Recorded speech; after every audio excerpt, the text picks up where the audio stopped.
Isso, ficou bom. Bom, então, bom dia. Queria também agradecer a professora Maíra, a professora Josi e a professora Vanessa, também por ter todos esses 2 anos estar sempre junto, sempre ajudando e sempre colocando para cima a gente. Então, também queria agradecer ela. Bom, então, vou começar meu trabalho, que é essa dissertação é a respeito da apropriação dos pátios escolares no retorno presencial da pandemia na Covid-19.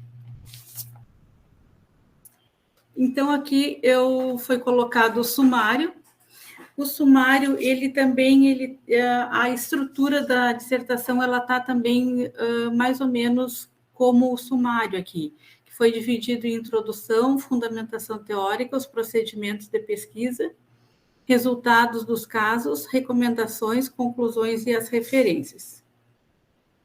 Então, a introdução, foi feita uma divisão nessa parte, que ficou como apresentação justificativa, os objetivos, o geral e os objetivos específicos, os métodos de pesquisa e a limitação da pesquisa, que essa pesquisa acabou tendo uma limitação, que foi o contexto da pós-pandemia. Então, a apresentação, o objeto, então, é o pátio escolar, que é um espaço de jogos, de brincadeiras, interação, aprendizagem. Tem uma abordagem pessoa-ambiente, da psicologia ambiental. A pandemia pelo coronavírus, nesse período, deixaram os pátios fechados, não podiam ser usados, e com isso algum impacto, alguma modificação eles tiveram no seu uso e apropriação. E quando começou o retorno das aulas depois da pandemia, as escolas tiveram que passar por um período de adaptação, né, de começar de novo as aulas presenciais. E no início dessa modificação, os alunos eles ficavam só dentro das salas de aula. Então, eles ficaram por um período que não podiam sair para o pátio. Eles ficavam na sala de aula, daí no final da aula, eles saíam um pouco mais cedo e iam para casa. Só que no pátio, eles não poderiam ficar, que era bem um pouco contramão, contrário do que falavam as autoridades, né, de saúde. E após esses retornos, então aconteceu isso aí, eles ficavam só nessas salas. E com isso acabou surgindo uma principal inquietação, que foi como que ocorreu essa apropriação, então, dos pátios nesse retorno. A justificativa, então, os pátios, eles são lugares também, como foi dito ali anteriormente, de manifestação, interação, socialização, né, por parte dos alunos, e podem ser usados como uma extensão das salas de aula, utilizados na parte pedagógica da escola, e isso, pelo que foi estudado, pelo que foi visto, acaba não acontecendo. Durante a pandemia, aconteceu eles terem, então, como foi falado, essas modificações. Então, que a gente quer ver se realmente teve ou não, né, essas mudanças. E esse estudo ele é importante para a comunidade escolar, tanto para a comunidade escolar como para a comunidade em geral, porque os pátios eles também podem ser considerados como espaços livres. Então, espaços que hoje em dia acaba faltando muito para os alunos, para adolescentes, para crianças, devido ao grande número de prédios que se tem hoje. Os objetivos, então, o objetivo geral é colaborar com diretrizes, né, no final, para uma apropriação do pátio que vai ajudar, vai potencializar nesse processo educativo. Os objetivos específicos é investigar os critérios, né, dessa apropriação a partir de alguns estudos que já tinham sido feitos, analisar e entender o papel do pátio para os alunos, identificar as características dos pátios que contribuem tanto para uma apropriação que seja positiva ou que seja negativa, compreender como ocorre esse fenômeno e analisar as relações de uso e função desses aspectos qualitativos. Os métodos de pesquisa, eles foram divididos em 3 etapas. A primeira etapa é a fundamentação teórica, que inclui uma revisão bibliográfica da psicologia ambiental e dos pátios escolares. A segunda etapa corresponde à pesquisa de campo, que nessa etapa conta com 5 métodos, que é a visita exploratória, observação sistemática, mapa comportamental, a entrevista, tanto a semi-estruturada como a estruturada. E a terceira e última etapa é a sistematização dos resultados, que foi feito, então, uma análise de todas essas etapas anteriores, para que seja possível, no final, ter essas recomendações para esses espaços. Então, a limitação da pesquisa, como tinha dito, foi o contexto pós-pandemia. Então, a pós-pandemia, ela limitou para algumas coisas de dar desenvolvimento no que tinha sido pensado no início. Aqui eu fiz uma linha do tempo, onde em 2019 surge o coronavírus na China, 2020 vem a ocorrer o primeiro óbito na Europa e o primeiro caso no Brasil. Em março de 2020, primeiro óbito daí no Brasil, é declarado pandemia e ocorre nesse período o fechamento das escolas. Aí ficaram um período, vários meses, as escolas todas fechadas, e em novembro de 2020 começa a acontecer uma reabertura, começa a voltar às aulas presenciais. Então, essas aulas vão voltando, vão começando, se organizando aos poucos. 2020, os pátios das escolas acabam sendo reabertos novamente, mas esses pátios das escolas particulares. E em 2021 é a abertura dos pátios das escolas públicas. Então, essa é uma linha do tempo que foi feito em relação à abertura e fechamento das escolas e dos pátios também. Então, a fundamentação teórica foi dividida em 2 grandes grupos. O primeiro é a psicologia ambiental, que foi dividida entre a relação humana com o ambiente e a apropriação, que é um dos temas, né, da dissertação. Então, para a apropriação ocorrer, alguns elementos foram destacados, como a territorialidade, a personalização do ambiente, privacidade, o processo perceptivo, o sentimento de pertencimento, personificação, apego ao lugar, identidade de lugar e medidas de apropriação. E a outra parte, né, da fundamentação teórica é compreendendo o pátio no contexto escolar, que foram divididos em 7 e a gente vai ver agora no decorrer do trabalho. Então, sobre a psicologia ambiental, eu coloquei aqui uma imagem que tem as pessoas, né, e um ambiente, uma residência. Então, essa relação entre as pessoas e o ambiente com as pessoas, ela é uma relação dinâmica. Então, é essa relação que vai acabar desenvolvendo a psicologia ambiental.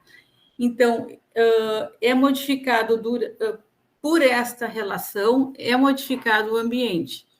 E o homem acaba atuando no ambiente e o ambiente atua no homem. Aqui também tem que o espaço ele vai provocar certos impactos nos componentes, nos ocupantes. Então, e o comportamento humano ele desenvolve mudanças ambientais que vão interferir no modo das pessoas. Então, o próprio comportamento, acontece certas mudanças no ambiente, e isso vai interferir no modo de vida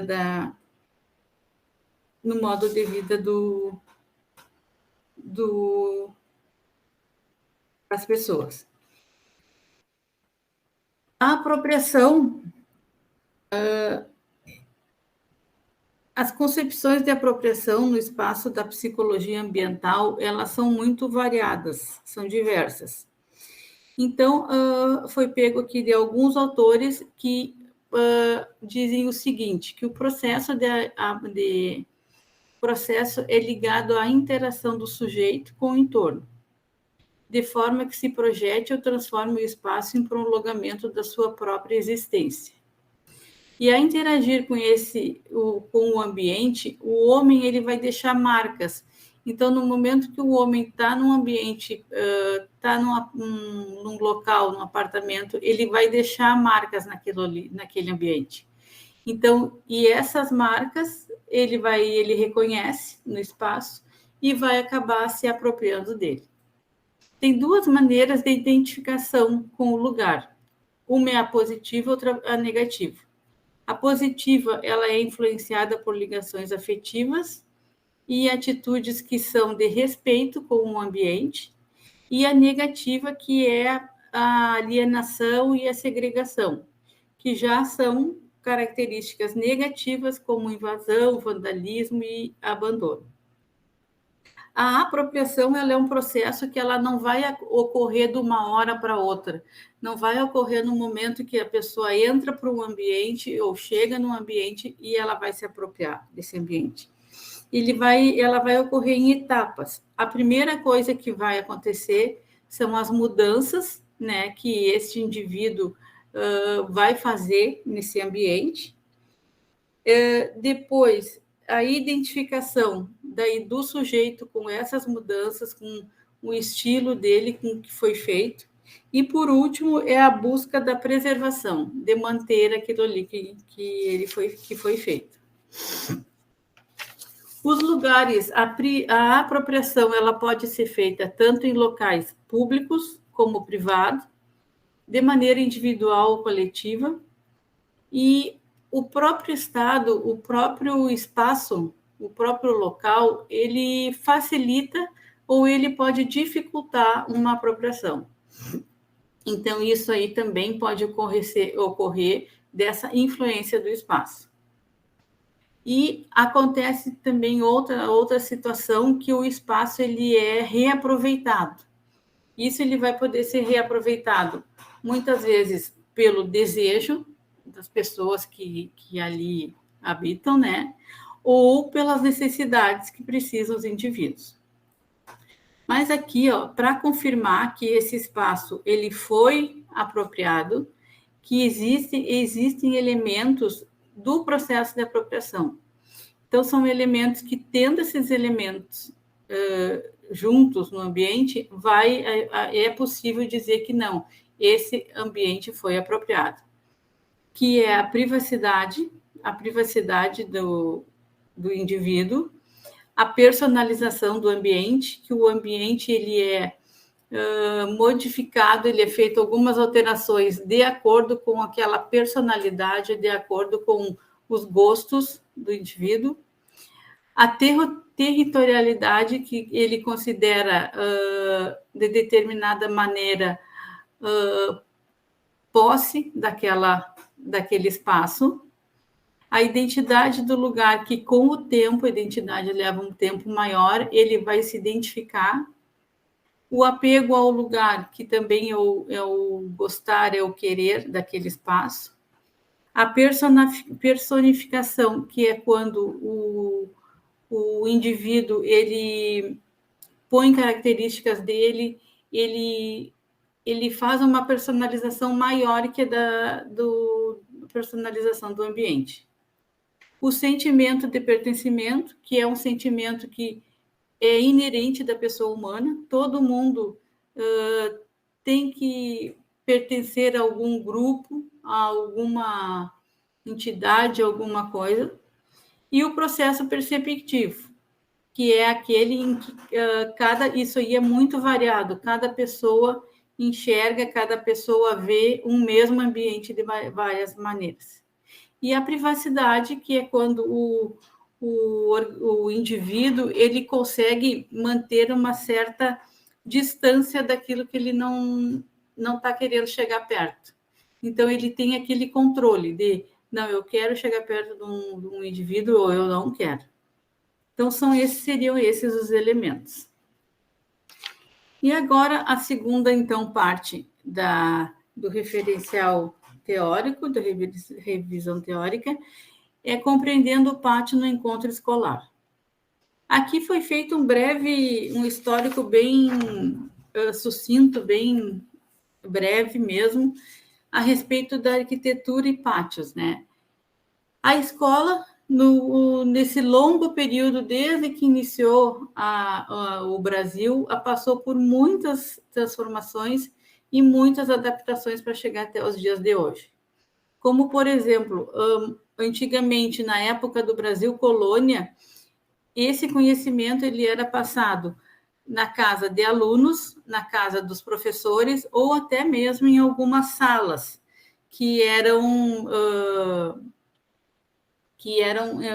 cedidas, né, para isso, mas não eram lugares para esse determinado fim de educação. Com o passar dos anos, chega a Primeira República e surgem os primeiros grupos escolares. Esses grupos, sim, eles são destinados exclusivamente à educação. Os grupos surgiram devido a um grande déficit existente na época. Existiam muitas pessoas querendo a educação e não tinha lugar específico para isso. E nesse mesmo tempo surgem doenças no país, doenças virais, doenças contagiosas, que acabou tornando o pátio da escola um fator significativo na organização escolar. Então, porque quanto mais pessoas, alunos, ficassem na parte externa, ficassem na parte ao ar livre, melhor seria. Então, aí que os pátios passaram a ter um maior significado. Surge também a escola livre, que também por esse motivo. E outra coisa é que as escolas elas foram as primeiras instituições obrigadas a seguir um código sanitário, justamente por essa questão de situações de risco. As tipologias que existem nos pátios, elas são o Ministério da Saúde, o Ministério da Educação, desculpa, ele não estabelece nenhum critério, né, específico para a construção. Então, a única coisa que tem escrita, que tem no Ministério, é que a área livre da escola ela deve ocupar 50% do terreno disponível. Mas só de ter esse espaço, né, seria, no caso, a metade da parte construída, isso não é o suficiente para se ter um pátio de qualidade. Então, é necessário, para a qualidade, buscar outras coisas em relação aos espaços. E veio também aqui, foi feito a tipologia e formato dos pátios. A tipologia dos pátios, eles são em número de 6 e eles acontecem da seguinte maneira. Os pátios, eles podem ser cobertos ou descobertos. Desse estudo, todos são descobertos. Eles podem ser internos ou externos ou internos. O pátio ele pode ser tradicional, que é aquele com uma superfície plana, com escorregador, com balanço, com gangorra, que é aquele pátio que a gente encontra mais comumente nas escolas. Os pátios com estrutura, que são os projetados, que são aqueles com estrutura em madeira e pedra, e eles acabam tendo vários níveis. Então, são pátios projetados, são pátios analisados já e com diretrizes próprias específicas para os alunos. O pátio aventura, que é com materiais para que as crianças, elas mesmas, possam construir as suas estruturas. E o criativo, que é aquele que combina tanto o projetado como a aventura. Em relação ao formato desses pátios, as configurações espaciais, elas podem ser de várias maneiras. Então, nessa figura aqui, nessa primeira figura, a gente pode perceber que, nessa primeira figura aqui, que existem, tem pátios quadrados, pátios um pouco mais retangulares, pátios em U e também pátios em L. Então, são várias configurações espaciais. Na imagem mais para a esquerda, os pátios eles têm um sentido maior, mais circular na parte interna. E o outro, ele é linear e parte circular. Esse aí e esse circular são partes cobertas. As pesquisas, algumas em relação aos pátios, aos formatos, essas pesquisas que acabam ocorrendo por certos pesquisadores, elas levam muito em consideração o tamanho do pátio. Então, pensam nesse tamanho por proporção e categoria. E outras pesquisas também calculam esse espaço por metro quadrado de criança. Mas uma das coisas que é bem importante, que foi bem destacado aqui pelos pesquisadores, é que os pátios, eles se organizam e influenciam nas atividades oferecidas. Então, dependendo como eles vão se organizar e como eles vão influenciar nas atividades oferecidas.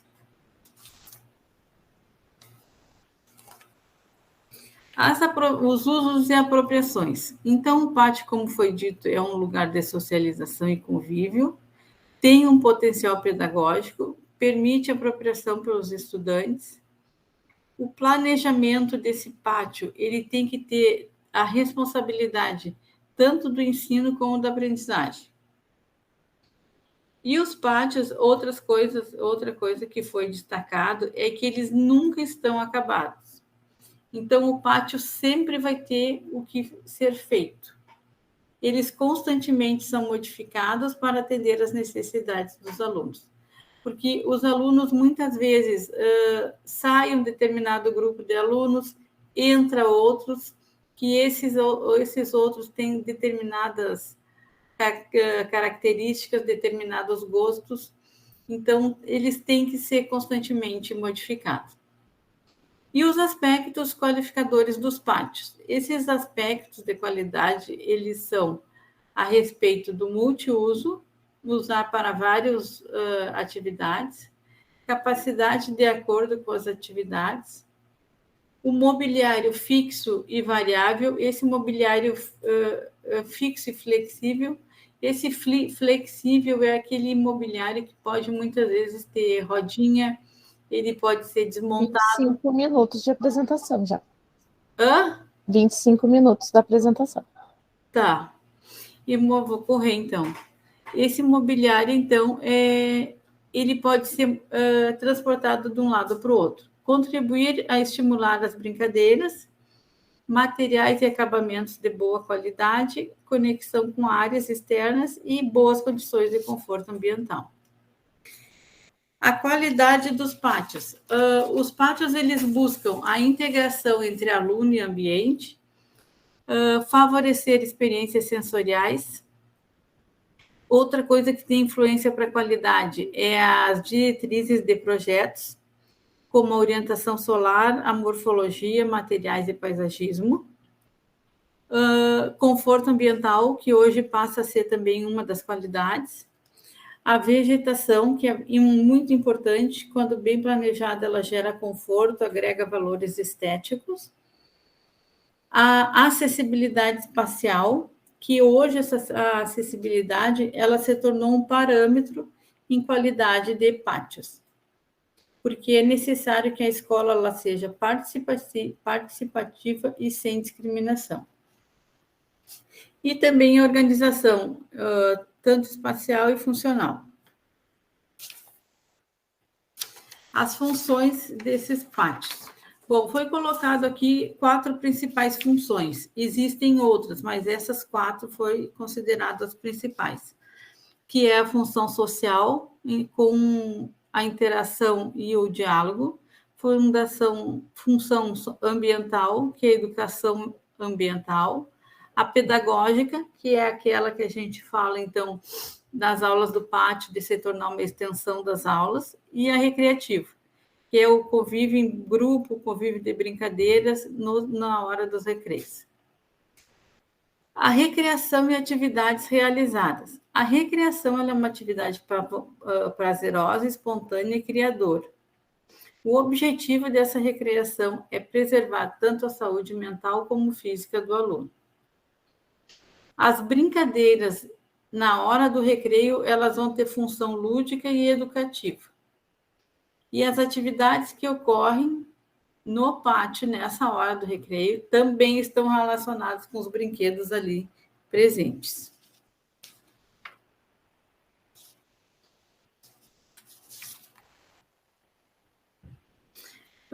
Em relação ao tempo livre e ao lazer e ao tempo livre. O lazer, ele é considerado, tem várias correntes, mas aqui foi colocado que ele é tempo livre, qualidade das atividades desenvolvidas ou recreação e diversão. Então, são 2 correntes que fazem essa conceituação. Uma que privilegia o tempo, que ela relaciona prazer e atividade sem obrigações, e a outra que privilegia o tempo, não privilegia o tempo, que relaciona o lazer ao prazer e à recreação.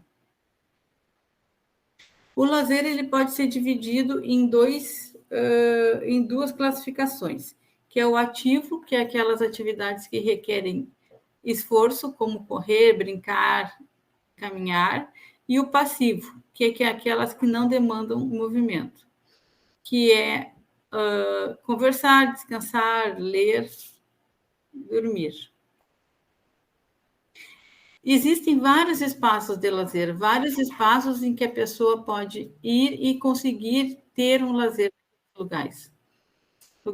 Então, tem os religiosos, cívicos, comerciais, culturais, os espaços domésticos, que são ambientes residenciais, e nesse está incluído também os pátios, de uma maneira geral, espaços educacionais, que inclui escolas e universidades, também está incluído os pátios.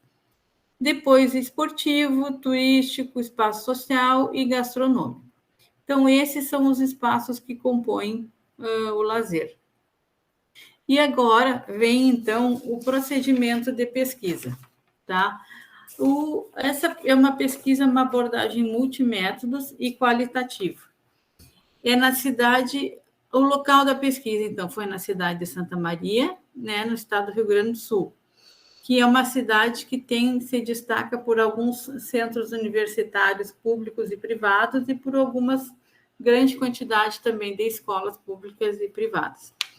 A escolha das escolas. Bom, eu coloquei aqui escolas públicas sem recreio, porque no início que a gente começou a fazer a pesquisa, o intuito era de fazer em escolas públicas.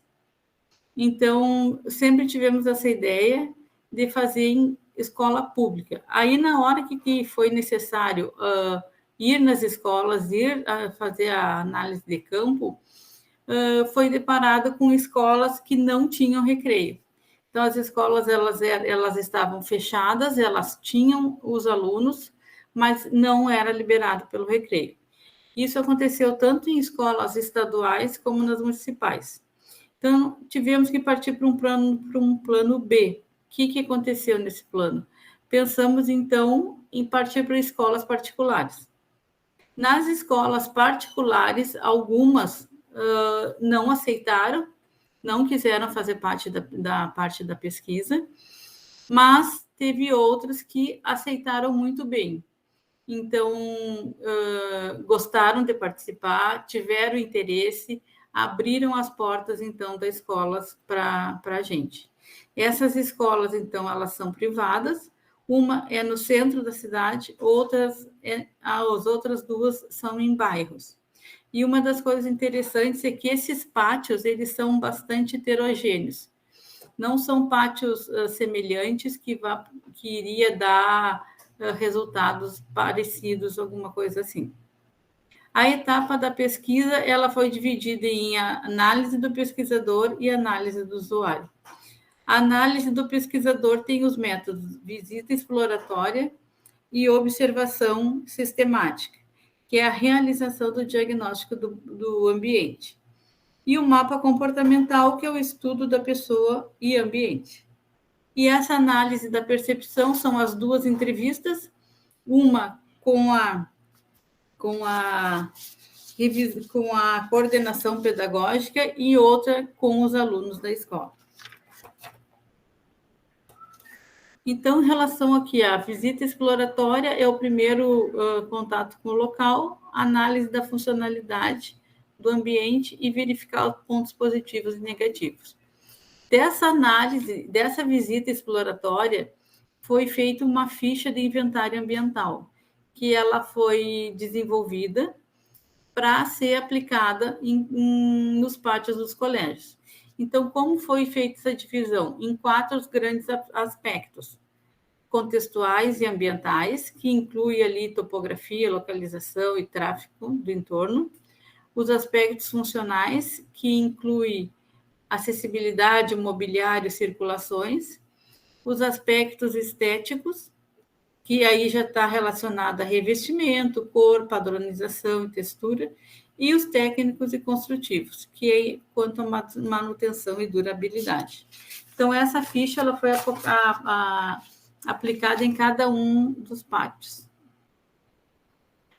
Aqui é uma observação sistemática, que essa observação, o que acontece? Ela informa, analisa sobre o comportamento humano, pela observação que essas pessoas, esses seres, deixam vestígios no ambiente.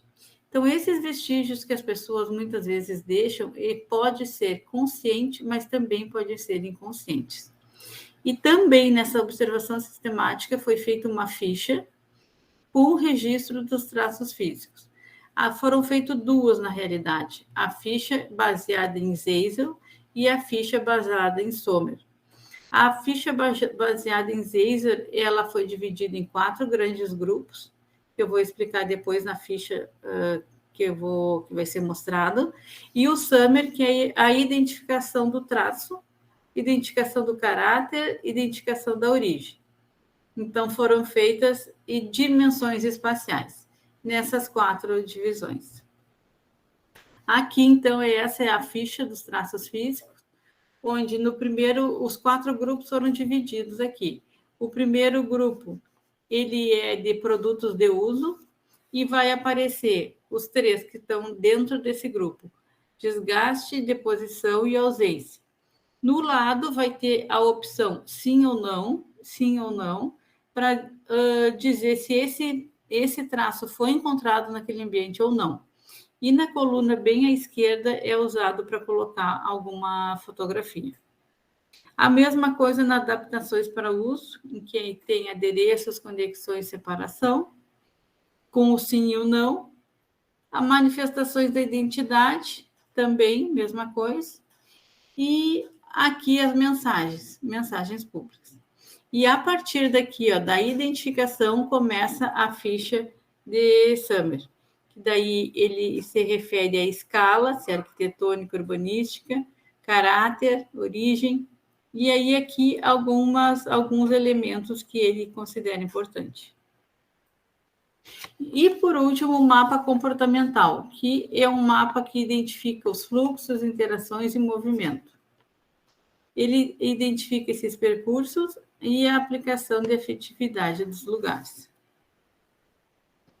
Então, teve início agora aqui, vamos começar a parte da análise da percepção do usuário, que essa análise vai mostrar as necessidades e expectativas dos valores dos usuários, que são as duas entrevistas que foram feitas. Então, aqui está elas. Uma é a entrevista semi-estruturada, né, que ela possui um roteiro de perguntas, permite uma abordagem mais futura e foi feita para equipes pedagógicas.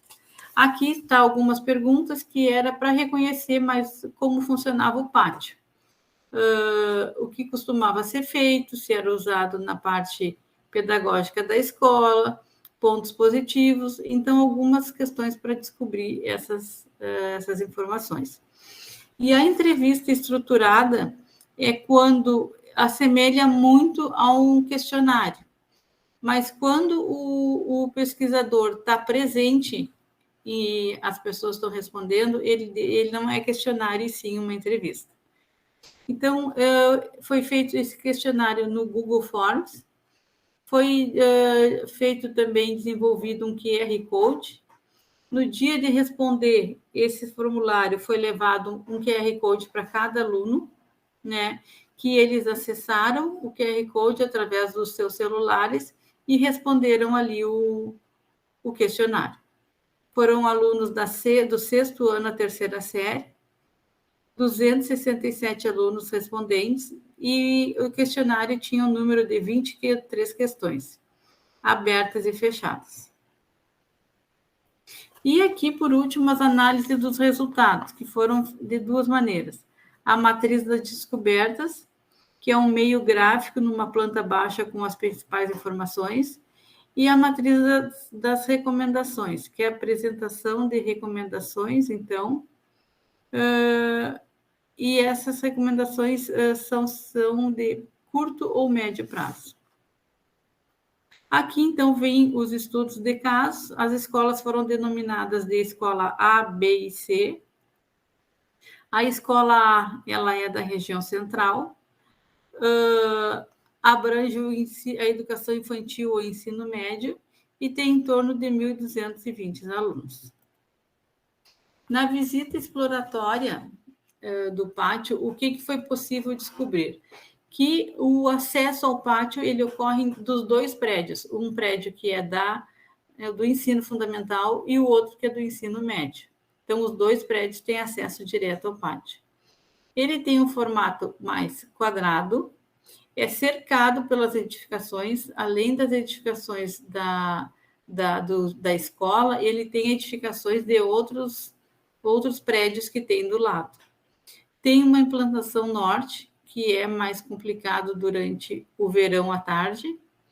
Ele é descoberto, totalmente pavimentado, não tem nada de grama. Possui 2 escadas de emergência. O número de bancos é reduzido. Ele possui tanto o pátio como a escola, acessibilidade, e tem um número bem reduzido de vegetação. Falta 10 minutos. 10 minutos. Aqui a observação dos traços físicos. Então, foi encontrado os quatro produtos na tabela de Zeiso e na tabela de Summer também. Foram encontrados os 4 grupos, menos barreiras e a percepção do grupo. O mapa comportamental é uma análise, foi feita uma análise de diferentes, análise em 3 dias diferentes. Todos eles foram pela manhã, e o que foi possível descobrir? Foi de alunos de 12 a 17 anos, o recreio é junto com as séries iniciais, ensino médio, muita correria dos alunos, grupos de alunos conversando, e por estar muito frio, esses alunos não ficavam na sombra, eles só queriam estar no sol. A entrevista semi-estruturada foi feita com a diretora, e ela falou as respostas, né, necessárias. A matriz das descobertas é uma noção dos principais aspectos positivos e negativos, resultado dos cruzamentos, e ela possui uma legenda. Essa legenda eu coloquei aqui, que cada um desses quadradinhos é um método. Então, o que foi descoberto que tem aqui no mapa em vermelho e por o lado tem os quadradinhos, é como foi descoberto aquele elemento, aquela situação. Por exemplo, o piso está quebrado, foi descoberto como? Pela visita exploratória ou pela entrevista, então assim foi sucessivamente. Aqui estão as descobertas, os pontos positivos e negativos, tanto do pesquisador como dos usuários. A escola B, ela possui 1.167 alunos, ela funciona da educação infantil ao ensino médio e técnico, e tá aí, localiza no bairro de Santa Maria.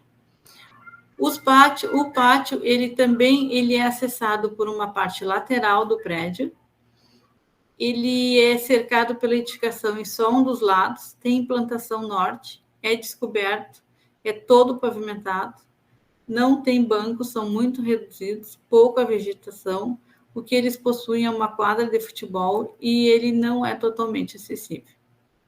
A mesma coisa aqui nos quadros, de Zeisel foram encontrados as quatro categorias, e aqui no de Summer só não foi encontrada a categoria percepção do grupo.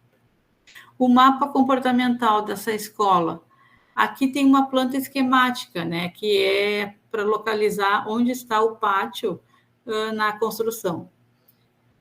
Os alunos de 12 e 13 anos, esse recreio dessa escola é separado, tinha muitas atividades de lazer e movimentação, correria.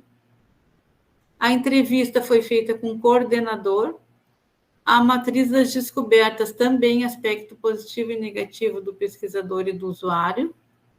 A escola C tem 631 alunos e somente educação infantil e ensino fundamental.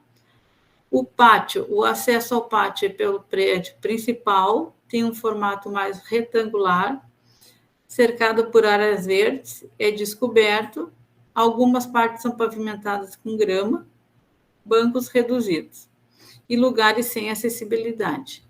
Também todos os aspectos aqui foram encontrados, menos a percepção do grupo. O mapa comportamental foram alunos de 12 a 15 anos, e no dia da observação estava muito frio. Realização de atividades, realização de jogos e grupos caminhando. A entrevista foi com o próprio diretor. A matriz das descobertas, que é a síntese, então, do pesquisador e usuário. E aqui vem a matriz estruturada, que eu coloquei dos 3 colégios juntos. Então, os 3, a maioria do sexo feminino, o tempo de escola, a maioria está há mais de 6 anos, idade média 14 anos, e o ensino fundamental é o que tem maior prevalência. A atividade realizada no pátio, aqui para os 3 colégios. No primeiro, nenhuma é feita. No segundo, educação física. E no terceiro, conteúdos práticos das aulas. Como é o pátio para você? Aqui, a grande maioria respondeu na escola A, descontraído. Na escola B, aconchegante. E nessa escola C, também foi considerado descontraído. O que falta no pátio? Bom, em primeiro lugar, tanto na escola A como na escola B, é lugar para sentar. Foi em primeiríssimo lugar. E na C, foi quadras esportivas. Quanto se já tinham danificado algo no pátio, a grande maioria respondeu que não. Aqui foi feita uma união das 3 escolas. O que faltou na pandemia? Em primeiro lugar, que sentiram, né, mais falta? Amigos e convívio social. Quanto à área verde, consideram boa. E o pátio, a primeira coisa, 32% não se identificam com o lugar, das 3 escolas. E aqui teve uma discussão, resultado dos lugares que mais gostam e por quê. A escola A é perto da cantina e no sol, por ter lugar para sentar. Na escola B, nos bancos e quadras sintéticas, que é por conversar com os amigos. O ginásio, Na C é o ginásio e uma árvore grande no centro do pátio, por ser um lugar tranquilo.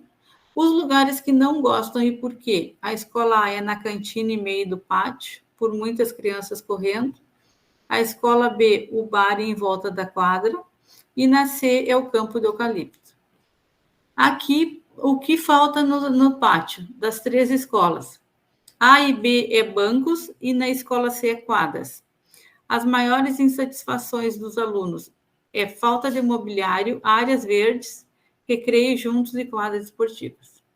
E quanto o meu pátio ideal é pátio com mais bancos, mais bonitos, na escola A, na escola B, mais áreas verdes, áreas esportivas, e na C é que o pátio seja como da escola e não sabe. E aqui foi a apropriação, então, feita dos 3 pátios. Na personalização do ambiente, o único pátio que não teve é o da escola C. E na privacidade é a escola A. Na qualidade dos pátios, trabalho, tamanho e densidade encontrado nos 3. Qualidade e tipo de brinquedos não foi encontrado em nenhum. Gênero e idade das crianças não foi encontrado na escola A. E a presença da natureza na A e na B não foram encontrados. Aqui as tipologias, formato e função. Os 3 têm a mesma tipologia, externo e descoberto tradicional. O formato quadrado central e o A rodeado por edificações, o C rodeado por áreas verdes. A função do A e B é social e do C é social, ambiental e pedagógica.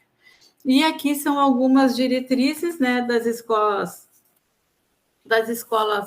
A e B e C. A escola A teve 9 diretrizes relacionadas a ruído, arborização, falta de local, falta de bancos. A escola B teve um total de 6 diretrizes, também ruídos, arborização, pouco mobiliário. E a C foi 7, relacionado a paisagismo, poucos mobiliários, pisos soltos, calçadas levantadas e falta de personalização. E a conclusão é que essa dissertação ela foi desenvolvida, então, com o fim de colaborar com essas diretrizes, né, para a apropriação do pátio e potencializar o processo educativo. As análises, então, de uso e apropriação revelam que a qualidade do lugar se relaciona com várias variantes. Qualificar o espaço, possibilitando o seu uso e contribuindo com suas formas.